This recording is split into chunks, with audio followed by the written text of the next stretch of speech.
Hello there, Pokemon Masters, and welcome to the League. Back about 2 years ago, my good friend Mr. Buddy made a video. What if he was a gym leader? What would his gym look like? It was very creative, and he asked us to make videos following up on that. What if we were gym leaders? How would our gyms look? And then, when Pokemon Sun and Moon was announced, I made my version. And as a response to that, lots of you made your versions as well.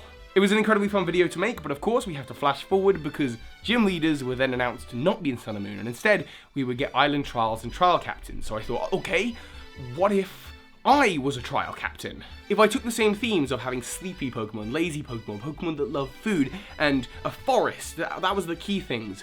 What if I turned that into an island trial? What would the island look like? What would my team be? What would the totem Pokemon be? And again, lots of you made creative videos or creative comments saying what they would be. And today I'm kicking it up a notch. I'm going to ask the question, what if I was the champion of the Pokemon League?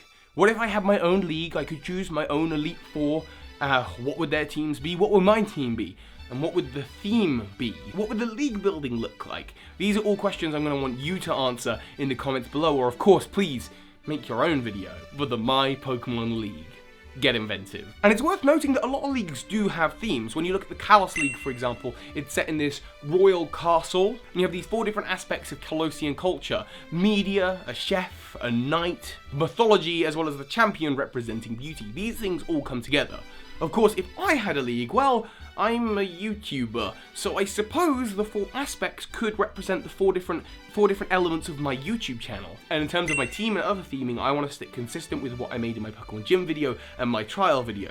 So if you haven't watched those 2, I actually recommend you watch those and see this as a part 3, but it's not, it works on its own. You can always watch the other 2 afterwards. This is just me amping and scaling up again. As I said, previously I've set my gym in a forest, and with the trial, the final battle was inside a giant tree. So that's how I want you to imagine my Pokemon League. A sort of micro forest with elements of 4 Tree City and the battle tree, with me in a giant tree at the end. And also personally, I don't like that the Elite Four can be battled in any order. I prefer the old days where it is one chamber after another and you have to battle the same one sequentially. So to start off with, you the challenger, you've got your 8 gym badges of whatever region you've challenged and you've come to this league. You climb up a giant tree branch and find yourself in the first chamber, the nest.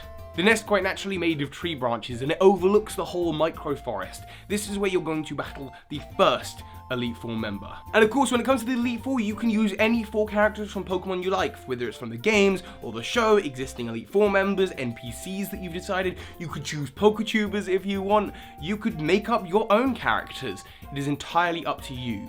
Get creative in the comments and when you're making your own video. For me though, standing in the nest is your first challenger, a favorite gym leader of mine, Falkner, the first gym leader of Johto. He is a bird master. Of course, he carries along the theme of being sleepy in a forest by roosting in the nest, but when he sees you, he'll stand up and say, "The champion used to be a bird keeper too." That's me, I'm the champion! And he'll say that he's come here to train, to learn more from a bird keeper. However, he's going to beat you first. The battle is on, and again, I don't like these Elite Four members that have 4 Pokemon on their team. Of course, he has 5.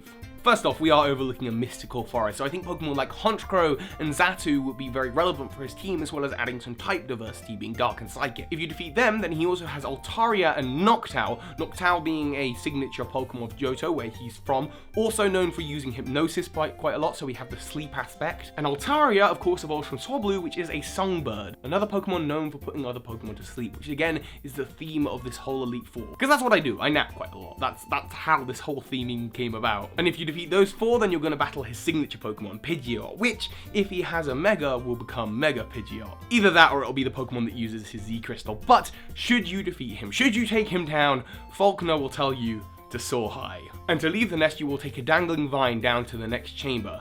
Suddenly, you will find yourself dropped into the microcosm, the micro forest. And it'll be mystical, kind of reminiscent of the Forest Haven from Zelda the Wind Waker. Lots of little fairy lights everywhere. Now if that doesn't give you the clue of the type of the next Elite Four member, I don't know what will. The next Elite Four member represents the more arty side of YouTube and of my videos, and especially videos like this, being creative. She is my new favourite Generation 7 person, Mina, the fairy type master. She will tell you that she loves this forest, it's a very creative place for her, but nothing gets the creative juices flowing like a good battle. And it's on! Setting the mood for this fairy-like forest, she sends out Shinotic, She also has a Wigglytuff and Ribombee Pokemon that she's known for using, as well as an Alolan Ninetales to show not only where she's from, but also add some type diversity. Plus, Ninetales is just a personal favourite from the Alola region. And finally, if you beat all that, her key Pokemon will be a Gardevoir. Again, this could be her Mega or Z move user, but perhaps you're strong, perhaps you're tough and you take her out as well. Of course, you're healing up at this point with your revives and full restores, but it doesn't matter, you've beaten the challenge. You take her down and she says, yes, that battle was great, all I want to do is be creative and paint.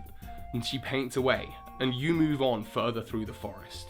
Now, those of you who remember my gym video will remember that my gym was kind of representative of the Lost Woods, again from The Legend of Zelda, and in the final chamber you would find me sleeping on a hammock between two trees. Well, the next Elite Four member wouldn't be too happy sleeping on a hammock between two trees. She has a full bed suspended between 4 trees. She's known for sleeping and being an Elite Four member, and that is Caitlin of the Elite Four. The Psychic-type Pokemon Master, and she'll be more than a little annoyed that you've woken her up, so you better be ready for a battle against a Psychic Master. She, of course, being the Prizzy Princess that she is, will comment on how the champion is known for sleeping suspended between trees. She likes the nature, but she couldn't possibly do it in a hammock. She needs the whole setup. But now you've woken her up, and you better be ready to deal with her awesome psychic powers.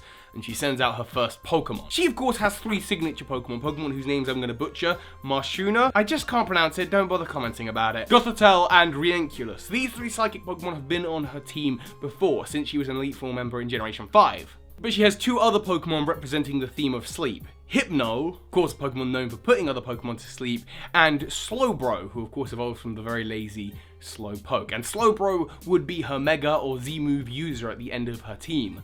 But you beat her too. You have defeated 3 of the Elite Four, so it's time to see who is next, who is your final challenge. And you can say you've beaten the Elite Four. You push on further through the forest and find yourself surrounded by tall grass. And in fact, you're getting closer and closer to that giant oak tree where you know the champion is gonna be. Lying on a dead tree branch is an old man. A character who hasn't been in the games for over a decade. His name is Spencer, and he used to be a frontier brain. Spencer is a personal favourite character of mine, and he represents my love of Pokemon mythology that I cover on the channel. He is old and wise and a skilled battler, but here's the thing, he's not a type specialist. As a frontier brain, he doesn't have any type that he's consistently good with, but fitting in with the theming of not only this Elite Four in the forest, and the fact that it's the Pokemon he used in the anime with the Venusaur, I'm gonna go ahead and say he's a Grass Master. And in fact, we haven't had a Fairy or a Grass Elite Four member yet, so this Elite Four is kinda new. And he'll tell you that he knows anything and everything to do with the mythology of Pokemon, and you're gonna need to know a lot about Pokemon too to be able to defeat him. He is the toughest of the Elite Four, and he won't hold back. Out comes his Shiftry, the same one that he uses in the show. Oh, you defeat that quite quickly with a Fire Blast? Okay. Well, Fire is weak against Rock, and he loves his ancient Pokemon, so here comes Cradily. On top of that, you're going to have to deal with Tangrowth, an incredibly bulky Pokemon, as well as an Alolan Exeggutor, a giant old tree, which is kind of like what he's sitting outside the front of right now. And if you defeat all of those, then you're battling his good friend Venusaur, again, his Mega Pokemon or Z-move user. And keeping in the theme with sleeping, of course, all of these Pokemon know the move Spore. They are going to try and put you to sleep and have you relax. And you will need to be relaxed and keep your cool if you're going to beat him, but if you do, then it's finally time to take on the champion. This is my Elite Four, and Spencer will tell you to go into the tree behind him. And there, in the hollowed out tree, is me, the champion. Historically, as a gym leader, I was a normal type Pokemon trainer, and again, as a trial captain. This because my favourite Pokemon is Snorlax, and we will get to that. But of course, I will have a team of 6 of these powerful normal type Pokemon. Let me talk you through them one by one. Porygon Zee is the first one. It's a very interesting type normal Pokemon. When you find me sitting in the hollowed out tree, perhaps I'm at my laptop uploading a YouTube video and Porygon Zee is the Pokemon helping me. Let's just hope the video doesn't corrupt the data or anything like that. But Porygon Zee has high special attack. If you defeat him though, then you're up against Slacking. Is it time to be going for a nap or getting into the battle? Slacking is the kind of Pokemon that sleeps between turns but has some of the highest stats in the game. And those of you who battled Norman in Ruby, Sapphire and Emerald will know that Slacking can be incredibly tricky to deal with. And again, a giant King Kong style monkey fits with the fact that we're in a forest. But let's say you defeat that as well. In that case, it's definitely time to wake up. Another normal type Pokemon, Exploud. Exploud with its uproar is going to make some noise and really turn the volume up. heck it's gonna shake the roots of the tree, but not to worry, you will defeat it because you are just such a good Pokemon trainer. Next up, Miyamoto. What the heck is Miyamoto? Miyamoto is a Bibarel, a very derpy Bibarel that I have been using in the few streams that I've done. My goal is to complete Pokemon Platinum with just a Bidoof. It's now evolved into Bibarel. We already have 2 gym badges. I intend to continue the run through eventually if I ever do stream again. And that Bibarel is nicknamed Miyamoto, and that is the Bibarel that I will be using on this team. And believe me, Bibarel's Hyper Fang is strong. And facing a Pokemon like that might catch you off guard a little bit. So you'll be caught totally off guard when I send out Bewear, my new Generation 7 favourite Pokemon. Bewear is powerful and has incredible stats as well as incredible physical damage. Plus, it's a bear, Tanuki, it's one or the other. Either way, it fits in with my whole theming. And then finally, if you defeat that team of 5, you've got one more Pokemon to go. Incredibly high HP, incredibly bulky. It will be messing you up with Rest and Snore and Body Slam.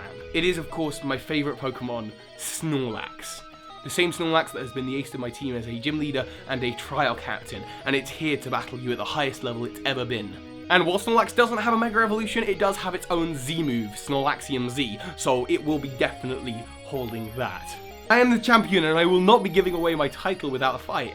However, you as well are an incredibly powerful Pokemon trainer and you will defeat me. And so, you have completed my Pokemon League. My Elite Four, my choice of teams for them, my choice of team for myself. The theming surrounding it. You have made your way through this forest right up to the Great Oak Tree and finally defeated me. Congratulations, Pokemon Master. So, now it's your turn. First of all, what do you think of this as an Elite Four? Do you like it? Do you hate it? Let me know in the comments, and what would you do? This is the important part. Leave a comment, or better yet, make a video and tweet it at me. What would your Elite Four look like? Have fun and be creative.